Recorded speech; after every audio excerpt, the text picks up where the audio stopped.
Step 1, wake up early, gonna rise with the sun. Step 2, get some good, some food in you. Step 3, think real hard about what you wanna be. Step 4, everybody just do your thing. Wake up, today's gonna be a good day. Wake up, today's gonna be a good day. Wake up, today's gonna be a good day. Wake up, today's gonna be a good day. Wake up.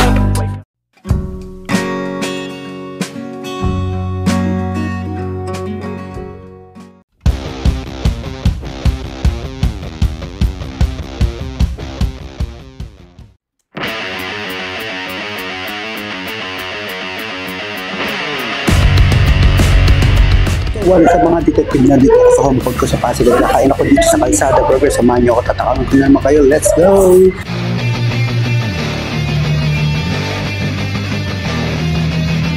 As usual dito sa channel na to, ito yung menu nila. You can pause it here so you can check it out.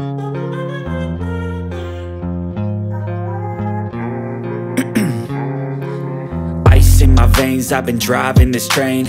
Years in this lane, there's no stopping this flame. Cause I came to the game and I changed it to play how I like, rearranged it to my own domain. Yeah, I got what it takes, made lots of mistakes, taking shots, skipping breaks, feeling lost, feeling great, popping off, singing straight, never stop, never change. Montage.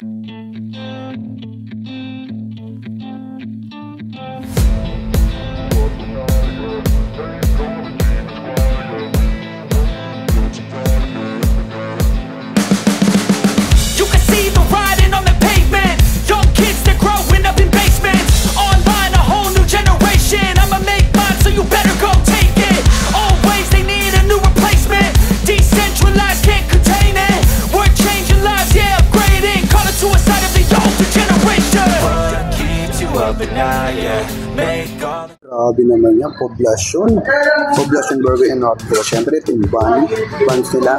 Meron siyang bacon, meron siyang cheese sauce, meron siyang special sauce, meron siyang cheese slice, meron siyang bacon. Siyempre yung signature patty nila. Kaya no, tapos at 50 para meron kang fries at meron kang iced tea. So let's try it na. Problema nga nito, sobrang messy. So kuha muna tayong condiments para dito. Tingnan mo naman yun. Grabe. Napakahusay. Oh my goodness. Fun fact nga pala, yung logo ko na aso, yun na bilog. Yung may mukha ko niya ako na burger. Dito nga pala yun. Dito pinicture yun. Pero di ko ako nag-vlog nun. Kasi lang ginamit ko pang logo. So ayan. Oh, wow.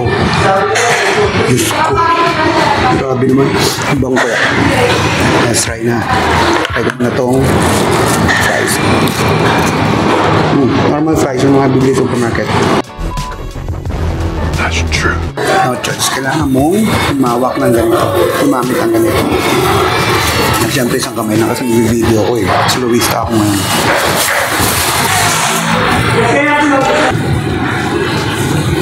Ano messy yun. Wow. Kain ko na to. Actually hassle. Meron doon sa likod na nanonood sa akin. Nag-vlog. Huwag kayo iiyak. Yan.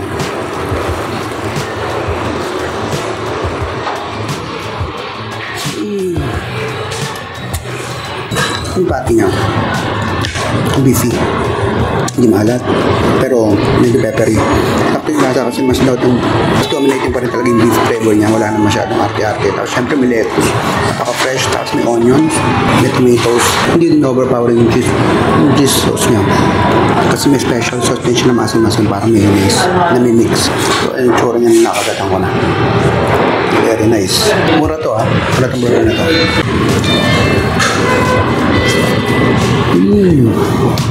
Ang kapal pa ng pati niya. Ang kapal. Nilagyan natin na hot sauce. Let's bite it with hot sauce. With hot sauce. Very nice. Pero kung medyo kuloso ko sa fries, kanilang order na ito. Kasi yung normal lang nabili sa supermarket. Saka sa mga kalsada. Pero kung gusto mo yung fries, so mo din sa cheese sauce na nalaglag. Ayun. Very good. Sarap niya ito. Mura na. Malaki ba pati mabuso ito na. Sulit pa. One eternity later. What's up mga detective? Ngayon bumalik ako dito. Repeat it again. Kasama ko na ngayon si Leslie. Anong order mo, babe? Mexico. Mexico. Ang laman niya. May salsa. May salsa, no? Saucies nga daw sila, di ba? Manila saucies. Sarap, di ba? Sarap yung pati kasi nga. Tapos mura pa siya. Yung sobrang anong laka eh. Kumagay yung tagline nila eh, saucies burger. Di ba? Manila saucies burger. Siyempre, dapat yung tagline na yun eh, mag-reflect sa mismong product nila. Tikman natin to. Messy yan. Sarap no? Mexican. Parang may cumin. Wait lang, video ako, price. Ayan siya, oh. Kapal ang pati niya, di ba? Very nice. Yung salsa niya. Siyempre may Mexican powder daw. Malamang may cumin yun. Next naman akin, EDSA. May onion rings. Parang basic na burger. Pero maraming cheese sauce. Tsaka yung special sauce nila.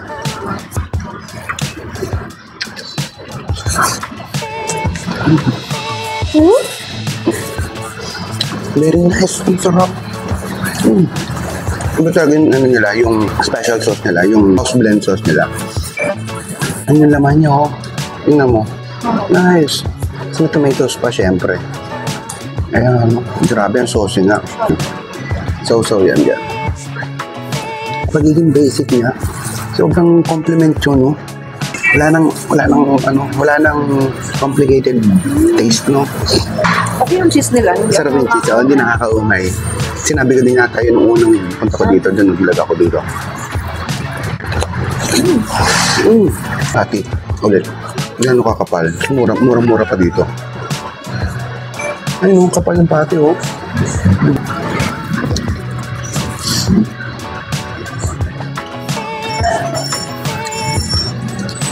Fries overload. So, meron siyang ground pork, cheese sauce. Ano pa nakalagay? Ay, may mga garnish pa siyang liko.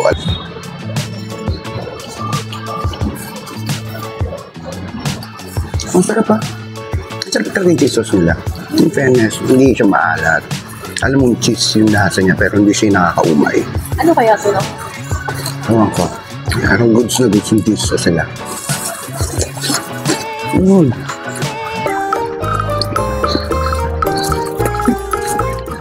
Hot sauce. Wala ka na dapat idagdag dito kundi hot sauce lang.